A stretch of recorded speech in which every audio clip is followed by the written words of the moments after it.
Just a quick warning to y'all, there's a little discussion of drug usage throughout today's review. If that's a trigger for you, please take care while listening. This week's movie, Love Lies Bleeding. I'm Ronald Young Jr., and I'm leaving the theater.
Check. Ronald, check. All right. All right. This is Ronald, and I am leaving the theater after seeing Love Lies Bleeding. Love Lies Bleeding, written by Weronika Tofilska and Rose Glass, directed by Rose Glass. Starring Kristen Stewart, Katy O'Brien, Ed Harris, Jena Malone, Anna Barishnikov, and Dave Franco. And as usual, for a complete cast listing, you can go to the link in our show notes. I am not here alone. I am here with Caroline Hamric. All right. So, Love Lies Bleeding is a movie about a relationship with two women in which a crime spree happens. And that's the if you've seen the preview for this movie, it's okay. So these two women are in a relationship, and essentially one of them is a bodybuilder, the other one owns a gym.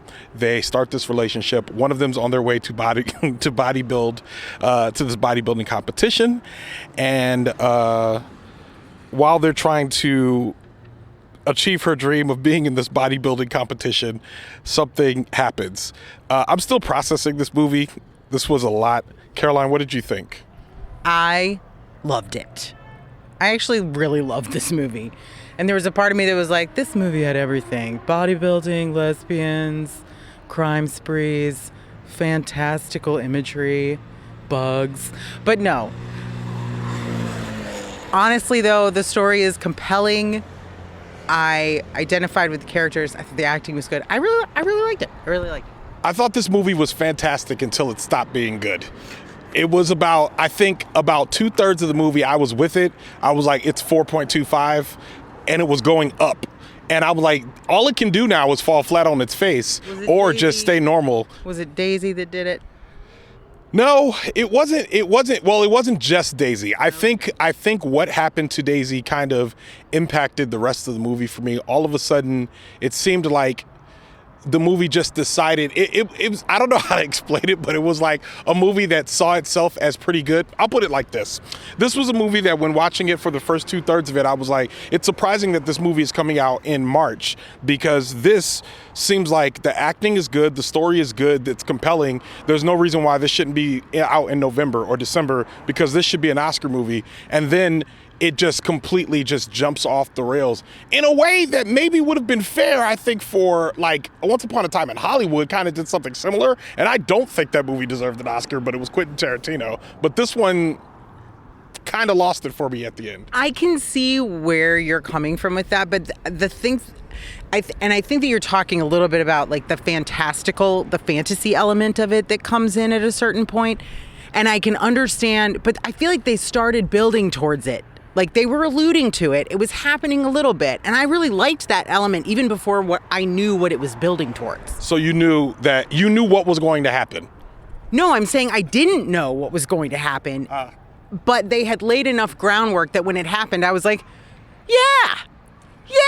I just don't think. I think so they were doing a lot of things with sound, bodies, and viscera that, like, for me, felt like it was going in a direction, but when it goes where it's going, it doesn't explain. It just says, yeah, are you with us? And I wasn't.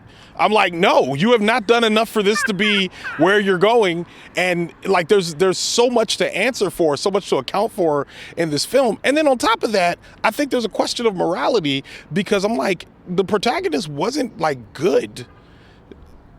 Like, I feel like I think the movie wants me to root against Ed Harris in a way that Ed Harris pointed out something when she said, I think while he has an interaction with his daughter and she says to him, I'm nothing like you. And I'm like, whoa, you're exactly like him, though. What are you talking about?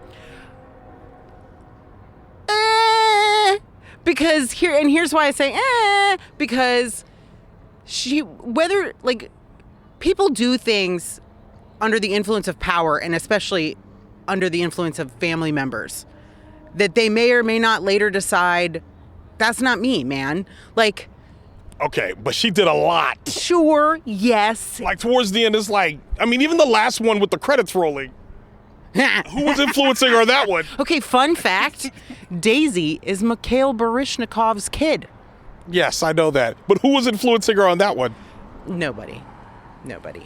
Well, and I'm saying, like, if she's easily manipulatable, then it makes sense. But I'm like, it wasn't that I was saying she was easily manipulatable. It was that I was saying that, like, easily manipulated. Sorry. Right. Not that she's easily manipulated, but that she was living for a period of time. Like, when you're a young person trying to find your identity, what your parents influence you to do or tell you is normal is going to be a big factor. And I don't think there's, like, it's not like good person, bad person. It's about the choices you make. And at some point, the character made the choice to, like, say, I'm not going to deal with that part. I'm not going to talk to that person anymore. I'm not going to associate. I mean, I am still going to run his gym or whatever. But, like, yeah, it's grades. It's gradients. I don't know, man. It just seems like at some point, if she knows he's bad, she knows that he's bad. She recognized he was bad. She was telling the girl that she was dating he was bad, but she was still, like, suckling at the teat in a lot of ways. Like, who was paying for that house? Obviously. Who was paying for that gym? Obviously. So then, like, when stuff goes down, you get to the end and it's like, I've had enough.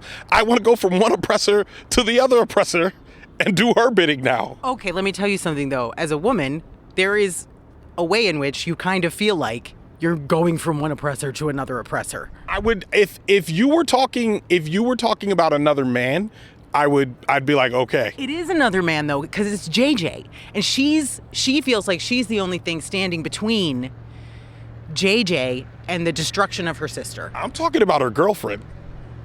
Oh, wait. So you think the girlfriend is a destructive force? Yes. Like, I feel like all of the things, I'm like, if you look at all of the ways in which that woman was essentially ruining her life worse than her father. Like, her father started to clean up the mess. Hard disagree. Tell me how. Okay, I want you to explain to me how.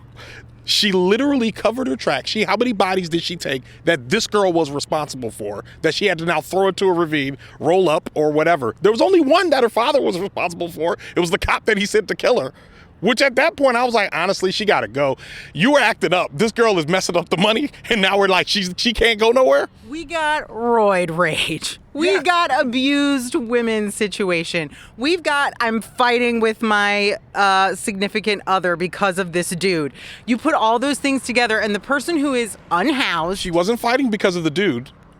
She was a little bit fighting because of the dude. No, she was fighting because she fought with him because she murdered someone. They fought in the car on the way back from dinner when she discovers yes. that the dude and what I'm saying. I'm trying to avoid spoilers here. Yes. But like, you take a person who is vulnerable. I get that she's physically strong, but she is vulnerable. She's been cast out by her family. She's LGBTQ, and God only knows what year that was supposed to be. Like the 80s? Question mark? I don't know. 89. Okay. All right. Good. Great. That's right. The fucking, the banner. But so, like, you have, your family has ostracized you, which we discover with the phone call. You're unhoused. You're like maybe finding something secure and maybe about to like finally realize a dream or whatever, and then it's like tenuous. Then it's like potentially up in the air and maybe not going to happen, partially because you and your significant other are fighting over this fucking dude who it turns out is a fucking wife beater. Like, fuck that guy. Come on. Fuck that guy. I mean, I'm not saying that JJ shouldn't be dead. I'm saying that at some point there has to be some, like, you cannot do stuff like this and not have consequences for your actions. And the two of them are cleaning. These are two forces of chaos that are like intertwined amongst each other. And all I'm saying is at one point, Dad was like, okay, this is a mess. I got to clean this up. And I feel like I feel like the part of you that doesn't look at that, especially when she's on the phone with him and we're supposed to be on her side, where she says, nah. And I'm like, yo, this girl what is wrong with you? Get out of this. This is crazy. You got to go home. Like, you got to leave town. And she's like, nah, I love her. What are you talking about? Here's the thing. You're absolutely right in that the dad was the only person who could clean up the mess that had been created. He was the only one being rational at that point. I know. I'm not saying he's good. I just want to be clear. I'm not saying he's good. And I want to be clear. They definitely set him up as to make sure that you knew that there was nothing good about this dude when he's in the hospital and says what he says to her. She's like, we need to, and he's like, his wife wouldn't want to see her husband in jail. He was right. He said, I'm respecting her wishes because she said, no, but that's the thing, Caroline. You can't have it both ways. You can't say. That's not what I'm saying. I'm saying that he should be less concerned about his brainwashed daughter's like he should be trying to get an abused his daughter who's being abused out of the abusive situation. Yeah, but he showed up. That's what he said. He showed up with those dudes. Like, the whole implication was we can't kill her, can't put him in jail. He was going to go. He was got to go beat the shit out of him. That was the whole point. So I'm saying, at some point, if the father says, let's do this, and what actually happens is you murder this guy, another woman gets murdered. Like the chaos at some point, is there any justice for Daisy who did nothing wrong? No, justice for Daisy. Justice for Daisy. So I'm saying, like, if we look at Daisy, a matter of fact, if we look at Daisy as the moral compass of this movie, you cannot root for either these two or the dad. If you look at Daisy as the moral compass of this movie. That's true, but that's only if you're trying to call like balls and strikes. If you're trying to be like good person, bad person, good person, bad person. And I get that she's like one of the least, like, she's a person who doesn't do harm, like egregious harm in this film. But I'm saying not balls and strikes. I'm saying, like, if you think about it in terms of harm, if we only think about it in terms of harm, the only person who was like, hey, I love you, I want to hang out with you and be with you, was Daisy. She had pure intentions the majority of the movie. You're going to try to say she didn't? No. I'm simply going to say, though, that before the thing happened. What thing? The ravine, the car trip. Okay. Up until that point, I was like, there was nothing negative or chaotic or bad about the two protagonists' relationship. It was extremely liberating. You didn't know? No, she had her on drugs. Well, okay, yes, that was a bad idea. To cheat her way into the bodybuilding thing, that was a codependent relationship, if anything. If you think that all of those people aren't using anabolic steroids when you see them, I'm not saying it's morally good, but I'm saying, like, the abuse, if you come in here and be like, yo, I can help you, let's abuse these steroids, like, at some point, and the movie's not even trying to posit that it's good, because it's like, now she's shooting up between her toes, she's shooting up into her arms, all of those points, and you were squeamish too. So I'm saying, like, what was the relationship actually good? Yes, it was. What was good about it? Would you be in that relationship? I do not know. You would not. You absolutely would not. I know your husband. You absolutely would not. That was a chaos relationship. But there was something like super free about the two of them together. There was something super liberated about the two of them together. Do you deny it? I deny it. Come on, man, really? I think they put themselves in there. I know they put themselves in a special kind of bondage, because when you get to the end, you are now to a place where you are constantly cleaning up the messes of a person who is out of control. Like, if this was, and there was a lot of ways it felt like it was addict behavior, because it was like, how many times can you keep cleaning up this person's mess who keeps doing wild, impulsive stuff? That, Caroline, you know what? Here's the litmus test. if the bodybuilder had been a dude, there is no way in the world you would be sitting here defending this relationship. No, of course not. But that's because that's less of an oppressed population. Like, this is a person who has been backed into a corner in a lot of ways. And if you love that person, are you going to, like, ride for them when they do some stupid shit? Like some very... No. The only reason why I say no is because at this point, if she said, like, the first murder is like, all right, cool. The first murder, we took care of it. Stay in the house. Don't do nothing wild. And then what does she do? She leaves the house and does something wild. That's just because she's jacked up on drugs. And I think that's my point. With that, what would you rate this movie out of 5 stars? I'm giving it a 4.25. This is a 2.75 movie. There is no way in the world this should be above 4 stars. I'll let you have it. There's no way in the world this movie should be above 4 stars. The funny thing is it was 4.25 until that last third. And I was like, y'all trying it, and I don't know what's going on. You're playing to the audience, absolutely to the back row. I'm lost. What's happening here? 4.25. All right, I give it a 2.75. It was a 4.25 and then I was like, maybe it's a 3.25. And then that last thing happened at the end, 2.75. Would you watch this again? Absolutely. You would do it like high though, right? Probably, but I mean, I feel like it's going to come out on streaming, and I'm going to be like, John, we got to watch this. I think it's definitely going to be a cult classic amongst the niche audience. It gives that vibe. But I want everyone to know that I was convinced that I was going to be saying, y'all got to see this movie. It's fantastic until the last third. I feel like this is the lesbian Thelma and Louise for our era. You got to get on board. If anything, it's Thelma and Louise mixed with, what was that movie, the crazy one about drugs with Marlon Wayans? A Requiem for a Dream, mixed with, there was another movie that was with heroin, sir. Yeah, it was addiction. There were 3 different types in there. Did you gotta watch it again? Yeah, okay. There was 3 different types of addiction in that movie. Then there was also I say Thelma and Louise, I say A Requiem for a Dream, and then the other one, the one with Hilary Swank. Boys Don't Cry. There was elements of Boys Don't Cry in there as well, in terms of like having the marginalized person who was taken in by a family or whatever. All extremely strong films, all extremely strong influences. Excellent. Regarded as excellent movies. Yeah, by themselves, but if I put them in a blender, I'd be like, this is kind of weird, and it was. I love it. Like, I love milk, and it's good in cereal. But like let's just say you just took some milk and mixed it with, I don't know, olives. You just took some olives and some SpaghettiOs. No, actually, you took milk, which I like. You took olives, which I also like. And you took rice, which I also like. And you just put it in a blender. That's this movie. Dry rice. No, it's not. I think it was good. I think it's going to hold up. I do think it's going to be a cult classic.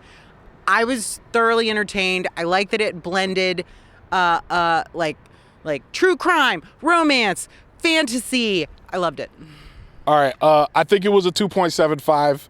I think it goes off the rails. I think it tries to do something that it doesn't actually accomplish. But I think you should go see it for yourself. And with that, Leaving the Theater is a production of Oh, It's Big Round Studios. I am mixing this episode. If you're listening to this being like, wow, Ronald, your mixing is not the best that I've ever heard. What you can do to fix that is go to patreon.com/leavingthetheater. That's patreon.com/leavingthetheater and help us out. Show art from Heather Wilder. Theme music by the mysterious Breakmaster Cylinder. For more information about Love Lies Bleeding or Caroline Hamric, check out our show notes. You can follow me on Twitter, Instagram, TikTok, or Threads at Oh It's Big Ron. That's at OHITSBIGRON. You can find out more about this show and other Oh It's Big Ron Studio shows by following us on Instagram at Oh It's Big Ron Studios and on Twitter at Oh It's Big Ron Stu. That's STEW. Leaving the Theater will be back soon. Thanks for listening. And thanks for being on the show. Remember What are you going to say? when you mispronounced my name just then? I said Caroline Hamric. You said Caroline Hamric. We literally have it on tape. I could just play it. Because you do this a lot. You always like, Ronnie, you said that wrong. You said this wrong. You misspoke all the time. It's like your thing. Your shtick is like pointing out my mistakes. It's like your whole shtick. It's my name. I said Caroline. You did not. Okay, we have it on tape. We can play it back. We're going to play it back right now.